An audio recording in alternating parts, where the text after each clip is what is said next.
और 35 साल के विधानसभा का मध्य प्रदेश से लेकर छत्तीसगढ़ तक का अनुभव, लगातार मंत्री पद का अनुभव और उसके साथ ही साथ उच्च सदन के लिए चुनाव इनका हुआ 5,50,000 वोट से जीत के वो दिल्ली के लिए लोकसभा के लिए जीत गए हैं। तो आज विधिवत तरीके से बृजमोहन जी ने अपने छत्तीसगढ़ विधानसभा की सदस्यता से त्यागपत्र दिया है और उसको तुरंत स्वीकृत कर लिया। लोकसभा में विधानसभा में एक ऐसा नेता था जो संसदीय कार्य मंत्री के सबसे ज्यादा ज्ञान उनको संसदीय कार्यप्रणाली, अब एक कमी खलेगी आपको विधानसभा में बृजमोहन जी? नहीं, बृजमोहन जी का विधानसभा में रहने का ही मतलब है, विधानसभा भरा भरा लगता है और विधानसभा में उपस्थिति का एहसास पूरे विधानसभा को होता है। और आज नहीं, हमेशा के लिए जितनी जीवंतता बनी रहती रही है, जितना तीखापन और जितना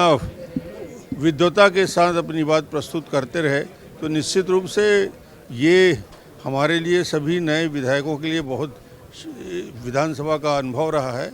और निश्चित रूप से ये छत्तीसगढ़ विधानसभा के लिए कमी तो हम लोगों को महसूस होगी। डॉक्टर साहब, भावुक पल भी होगा ये पल आपके लिए भी, उनके लिए भी?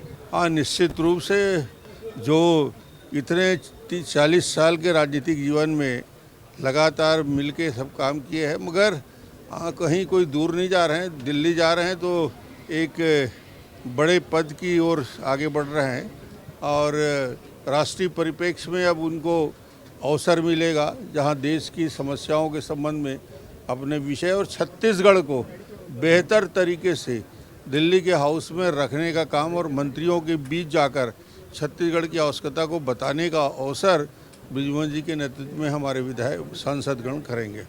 विपक्ष कह रहे हैं कि कांग्रेस में उनका स्वागत है। नहीं, कांग्रेस को पता नहीं क्या हो गया है, उनकी अभी जिस प्रकार की बयानबाजी आ रही है, मुझे लगता है कि संतुलन नहीं है उनके बयान में। सर, पार्टी के केंद्रीय नेतृत्व से कुछ चर्चा करेंगे क्या? नहीं, किस विषय में? कैबिनेट मंत्री बनाने के लिए बृजमोहन जी? नहीं, वो प्रक्रिया प्रधानमंत्री जी का विशेषाधिकार रहता है और प्रधानमंत्री जी विवेक से निर्णय लेते हैं।